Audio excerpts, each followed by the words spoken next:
So now we are back with the third part of this chapter. आप लोगों ने इस वीडियो लेक्चर सीरीज के पहले और दूसरे पार्ट देखे होंगे और क्लास 12th का प्लानिंग एंड डेवलपमेंट से रिलेटेड ये चैप्टर है। और हमने ये समझने की कोशिश करी थी कि जो पहला चैप्टर मतलब जो थर्ड चैप्टर है ये, इसमें सरकार ने दो पॉलिसीज़ के ऊपर फोकस करा था। पहला एग्रीकल्चर था और दूसरा था आपका पूरी तरीके से इंडस्ट्री बेस्ड। तो के.एन. राज और पी.सी. महालनोबिस दो इसके फाउंडर माने जाते हैं, अलग अलग पंचवर्षीय योजना के। लेकिन सरकार यहीं पे नहीं रुकी थी। सरकार ने 1960 के बाद नई योजनाओं के ऊपर फोकस करना चालू करा। पैरेलल साइड में जब इंडस्ट्रीज चल रही थी या एग्रीकल्चर की इंडस्ट्री के ऊपर फोकस करा जा रहा था, तो वो क्या था वो इस वीडियो लेक्चर सीरीज में आगे बढ़ेंगे हम लोग। आई होप आपने हमारा ऐप ज़रूर डाउनलोड करा होगा। वीडियो के डिस्क्रिप्शन में लिंक है, आप ऐप ज़रूर डाउनलोड कर सकते हैं और वहाँ पे आपको सारी इंक्वायरी मिल जाएगी। अब बात करते हैं लैंड रिफॉर्म्स से रिलेटेड। भूमि सुधार बोलते हैं इसे, या भूमि सुधार उन्मूलन भी कहा जाता है। तो इसके ऊपर ना बच्चों को बड़ी दिक्कत हो रही है समझने में, यार ये टॉपिक है क्या। तो सिंपल भाषा में समझाने की कोशिश करता हूँ। लैंड रिफॉर्म होता क्या है? अरे मैं तो भूमि सुधार को मिट्टी की गुणवत्ता सुधारने की तकनीक समझता था। लोगों इस शब्द से लगता भी है कि लैंड रिफॉर्म का मतलब ये हो गया कि ज़मीन को और ज़्यादा फर्टिलाइज कर देना या फर्टिलाइज करवाना ही आई थिंक लैंड रिफॉर्म होता है। अब लैंड रिफॉर्म के ऊपर क्वेश्चन डायरेक्टली इस चीज़ के लिए आता है कि ठीक है भाई, अगर ज़मीन को अच्छा करना तो शायद से लैंड रिफॉर्म हो गया। नहीं, सरकार को 1960 के बाद इंडस्ट्रीज़ के ऊपर फोकस करना था और एग्रीकल्चर की ज़मीनों को और भी बढ़ाना था, क्योंकि थर्ड 5 ईयर प्लान इंडस्ट्री और साथ में एग्रीकल्चर दोनों पे बेस्ड था। तो सरकार ने लैंड रिफॉर्म जैसी चीज़ों के ऊपर फोकस करा। वो क्या है दोस्तों? वो है ज़मींदारी प्रथा। अगर आप लोगों को पता हो तो हमने ज़मींदारी प्रथा में क्या करा, हम लोगों ने ज़मींदारी प्रथा जो होती है, इस प्रथा के अंदर आपको पता है बहुत सारे ज़मींदारों के पास बहुत सारी ज़मीनें होती है और ये ज़मीनें जो होती है ना, ये उनके बाप दादाओं से उनको बहुत लंबे समय तक मिली थी।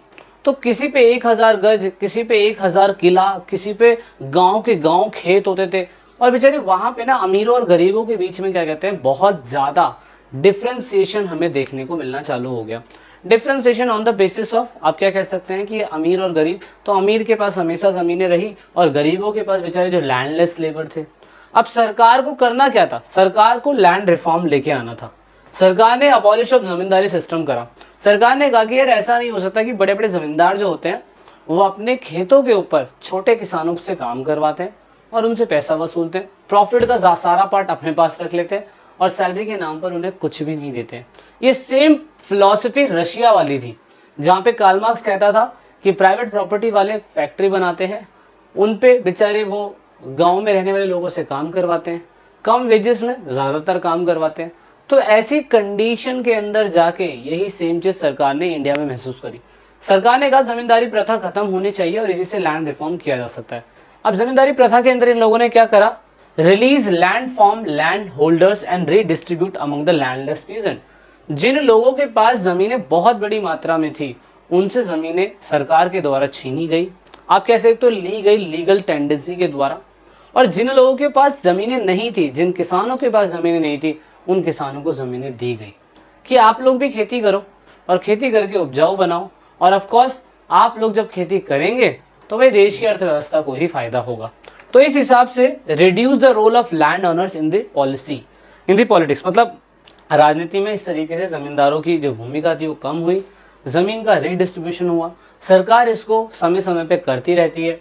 समय समय पे सरकार को करने का मेन मकसद है कि उनको भी ज़मीनें मिले, क्योंकि उनको रोड, उसके बाद हॉस्पिटल, विद्यालय, बहुत बड़ी इंडस्ट्रीज ये सब खोलनी पड़ती है। तो समय के साथ उनको इन चीज़ों की ज़रूरत पड़ती है। तो इसीलिए लैंड रिफॉर्म जैसी चीज़ें बहुत हुई। इससे बस क्या हुआ, upper limit of holding agriculture lands and security against the eviction were not properly implement. मतलब कि ऑफकोर्स कृषि भूमि जो ऊपरी सीमा वाले लोग थे उनको बेदखल तो करा गया, लेकिन जो बेचारे जो छोटे लेवल पे किसान थे उनको पूरा प्रॉफिट सही तरीके से नहीं हो पाया, लेकिन सरकार ने पूरी कोशिश करी। दूसरा था ग्रीन रेवोल्यूशन। ये वाला पार्ट भी ज़रूरी था जानना। जब एग्रीकल्चर की ज़मीन लैंडलेस लेबर को दी गई तो भैया मेन मकसद था कि एग्रीकल्चर के प्रोडक्शन को बढ़ाया जाए। तो आप ये कह सकते हो 1960 के दशक में ही 1960 के दशक में ही ग्रीन रेवोल्यूशन लाया गया।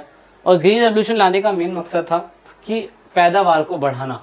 अगर एग्रीकल्चर प्रोडक्शन को बढ़ाया जाएगा तो सरकार की इनकम में ही बढ़ोतरी होगी बहुत बड़ी मात्रा में। तो यहाँ पे इसका कॉन्सेंट्रेशन था एग्रीकल्चर एरिया जो नॉर्थ पार्ट में था उसको बढ़ावा देना। सरकार ने कहा कि हम आपको सस्ते high yielding variety seeds HYV seeds provide करवाएंगे, हम आपको फर्टिलाइजर फ्री में देंगे, हम आपको कीटनाशक दवाइयाँ फ्री में देंगे, और उसके हिसाब से आपको जो भी एग्रीकल्चर के लिए सिंचाई की प्रबंध होती है वो आपको उसके ऊपर सब्सिडी छूट दी जाएगी। और ऑफ कोर्स गेहूं के जो प्राइस का प्रोडक्शन है उसकी भी कीमतें जो है काफ़ी अच्छे तरीके से सरकार आपको MSP पे खरीद लेगी। तो इस तरीके से आप कह सकते हो कि सरकार ने कहा कि यार ये एग्रीकल्चर का लैंड रिफॉर्म करके हम एग्रीकल्चर में फोकस करेंगे।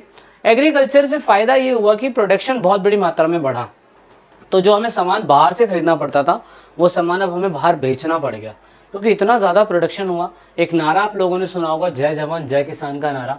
जय जवान जय किसान के नारे की वजह से हमारा जवान और हमारा किसान दोनों मजबूत हुआ, और हरित क्रांति उसमें से एक पार्ट हो सकता है। अब बहुत सारे जो लेफ्ट विंग्स ऑर्गेनाइजेशन थी, जो वामपंथी लोग थे, जो कहते थे कि यार मतलब भारत के बारे में ही सोचते थे वो लोग, उनका कहना था कि इससे मिडिल क्लास लोगों का ज़्यादा क्या कहते हैं हमें उत्पन्न होते हुए ज़्यादा देखा हमने, क्योंकि इसमें जो गरीब किसान था वो भी एग्रीकल्चर करने लग गया बहुत बड़ी मात्रा के अंदर, वो भी चीज़ें बेचने लग गया बहुत बड़ी मात्रा के अंदर। इस तरीके से बहुत सारे लोगों ने जो एग्रीकल्चर था, जो हरित क्रांति थी, उसकी बहुत सारे लोगों ने आलोचना भी करी। क्या आलोचना करी कि इससे सिर्फ जो बेनिफिट हुआ एग्रीकल्चर के अंदर, जो रिच किसान थे जिनके पास ज़मींदारी छीन ली गई या उनकी ज़मींदारी कम कर दी गई, तो फिर भी तो उनके पास ज़मीनें ज़्यादा ही थी। तो जब हरित क्रांति हुई तो उनके खेतों पे ज़्यादा यूज़ हुआ पेस्टिसाइड्स, फर्टिलाइज़र, इरिगेशन, है ना, HYV सीड्स, तो इनको बहुत फ़ायदा हुआ, ये लोग और अमीर हो गए। तो इसलिए अमीर किसान और अमीर हुआ, और ज़्यादातर फसल एक ही फसल पे फोकस करा गया, वो था गेहूँ और चावल। इसी पे ज़्यादातर फोकस करा गया हरित क्रांति के अंदर।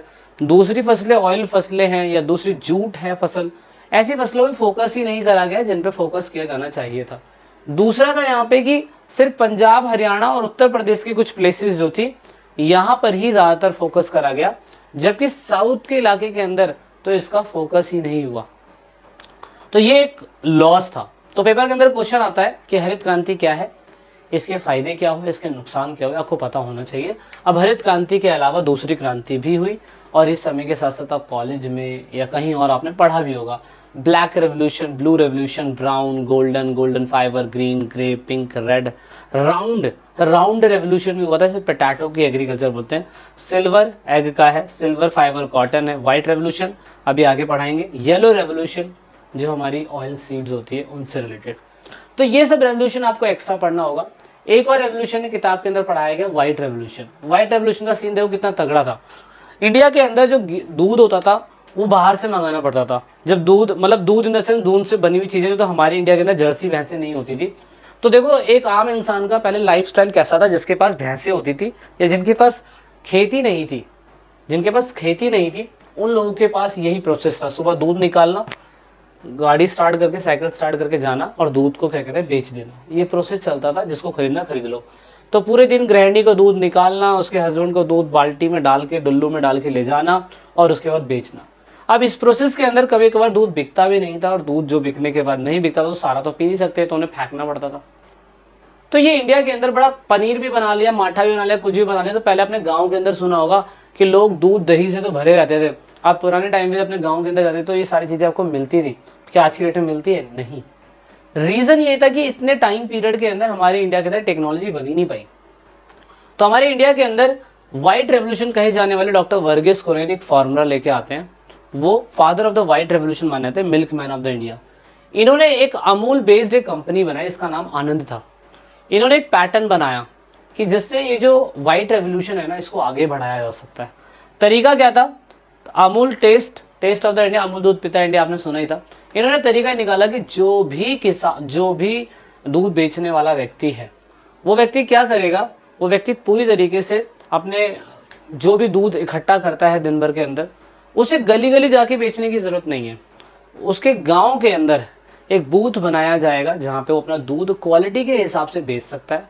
उसको महीने के पैसे वहाँ से मिल जाएंगे, और उसी बूथ से ये अमूल वाले जो लोग होते हैं, ये जो डेयरी वाले लोग होते हैं, मेन बड़े प्रोडक्शन वाले, उनसे सारा दूध उठा के लेके चले जाएंगे। फिर वो कंपनी लेके आ जाएंगे और वहाँ पे रिफाइंड होगा, साफ़ सुथरा होगा, और फिर वो पैकेट में भर के पूरे भारत के अंदर डिस्ट्रीब्यूट कर दिया जाएगा और ये डेली बेसिस पे काम होने लग गया। इससे क्या हुआ, जो किसान बेचारा दूध बेचने के लिए गांव गांव जा रहा है, कभी सस्ता बेच रहा है, कभी बिक ही नहीं पा रहा है, कहीं पानी मिला के बेच रहा है, तो ये सारी प्रॉब्लम हो गई खत्म। उन्होंने कहा भैया गाँव में जाने की जरूरत नहीं है, हमारे गाँव के अंदर एक पोलिंग बूथ है या बूथ है एक, जहाँ पे सारा का सारा दूध हम बेच देते हैं, पर्ची मिल जाती है महीने की, जी आपने इतने किलो इतने लीटर दूध यहाँ बेचा था, तो इसके पैसे इसके हिसाब से, आपकी क्वालिटी इतनी थी तो आप ये पैसा रखिए, जिसकी जैसी क्वालिटी उसको वैसा पैसा, उसको वैसा मुनाफा। तो इस तरीके से ऑपरेशन फ्लड 1970 के अंदर चलाया गया, जिससे मिल्क का प्रोडक्शन बढ़ा, मिडिल मैन बीच के जो थे उनको ख़त्म करा गया और जो दूध बेचने वाले थे उनकी इनकम बहुत बेहतर बना दी गई। तो शुरुआती समय में ये कंपनी प्राइवेट थी, अब ये कोऑपरेटिव हो चुकी है, सरकार ने इसके ऊपर मोनोपोली बना ली है। अब ये सरकारी, भाई दूध की ज़रूरत हर किसी को है, दूध से रिलेटेड पनीर, मक्खन, चीज़, दही, क्या क्या चीज़ें बनती है। फिर बाद में सरकार ने प्राइवेट सेक्टर के ऊपर नेशनलाइजेशन ऑफ प्राइवेट बैंक, आगे जब चैप्टर पढ़ोगे उसमें मिलेगा। उसके बाद फिर यहाँ पे pro poor police were announced, ये क्या है इसके ऊपर भी है। सोशलिस्ट पैटर्न है, उसको ख़त्म करने के लिए न्यू इकोनॉमिक पॉलिसी 1991 के अंदर सरकार ने फोकस करी। मतलब ये सारे लेटर डेवलपमेंट है जो आपके एनसीईआरटी में मेंशन नहीं है, पर जब आप आगे पढ़ेंगे यूपीएससी के लिए, अपने दूसरे एग्जाम के लिए चैप्टर पढ़ेंगे, तो उनके बीच में कोई सारी चीज़ें देखने को मिलेगी। मेन प्रॉब्लम इंडिया इकोनॉमी का क्या था कि इकोनॉमिक ग्रोथ बड़ी स्लो थी, जितना करप्शन हमारे इंडिया के अंदर है उसकी वजह से बहुत दिक्कत हुई हम लोगों को। एंड देन दूसरा, ब्यूरोक्रेसी के ऊपर इंसान ने लॉस करना चालू कर दिया। ब्यूरोक्रेसी, नौकरशाही, IAS IPS ऑफिसर, ये धीरे धीरे करप्शन की तरफ आगे बढ़ने चालू हो गए, इसलिए थोड़ा सा इकोनॉमिक ग्रोथ कम हुआ हमारा। So this is all about in this chapter. आपको फोकस क्या करना था, आई होप आपको समझ में आ गया होगा। अधिक जानकारी के लिए ऐप को जरूर डाउनलोड करिएगा। वीडियो अगर आपने एंड तक देखी तो बहुत बहुत धन्यवाद। वीडियो को लाइक से सब्सक्राइब जरूर करिए। So this is it in this video. जय हिंद, जय भारत, वंदे मातरम।